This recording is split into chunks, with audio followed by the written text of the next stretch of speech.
In 1788, 11 ships came here, and that was called the First Fleet. And on that 11 ships there were over 1,300 passengers, and over half of those were convicts and the rest were soldiers.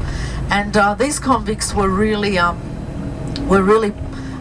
treated incredibly badly, especially considering they were in jail just for stealing a loaf of bread. So they were often whipped and chained, and they were brought here, and obviously it became slave labour. They weren't used for anything else.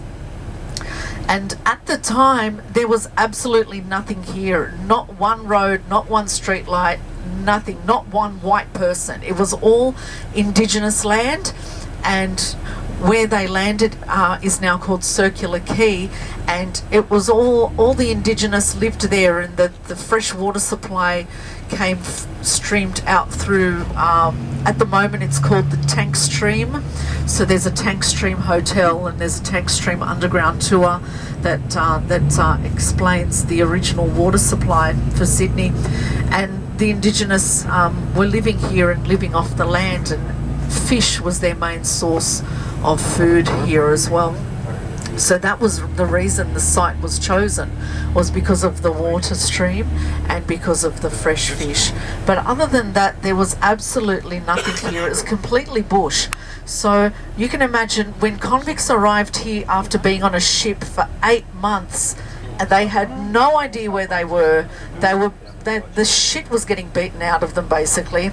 They were forced into slave labour to start building this new colony, this new town called Sydney, and they were desperate to escape because they were literally prisoners surrounded between water and the mountains where we are going today. So they obviously not the most intelligent, and they had no idea where they were. They were trying to escape, and they thought that on the other side of the mountains was China. So they were so desperate to escape, they thought, we're going to go to the other side of the mountains and go to China.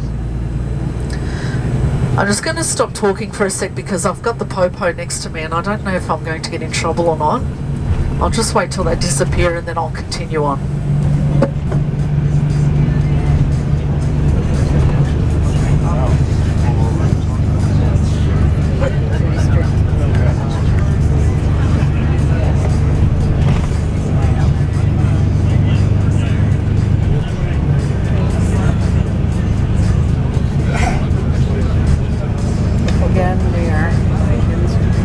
Sydney, Australia, and we're heading out of the city and on our blue mountain. See, we're still a criminal country. I'm still scared to talk on the bloody microphone.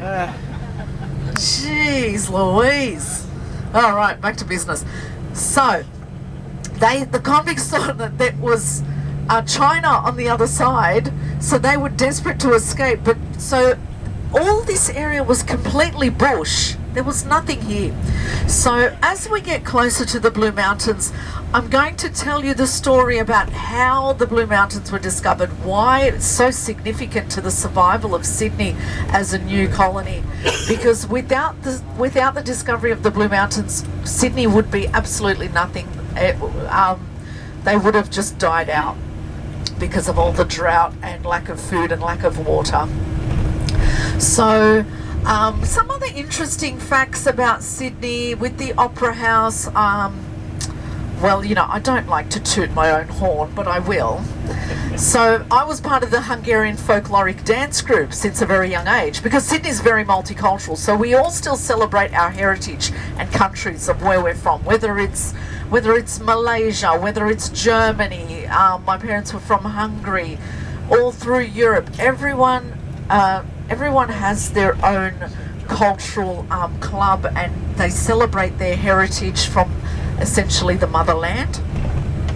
And my family is no different. So I was part of the Hungarian folkloric dance group since a very young age. I was about 5 years old, and I started performing inside the Opera House. So we would have annual cultural celebrations. So even and we originally it was called the Qantas Festival, because Qantas sponsored, obviously.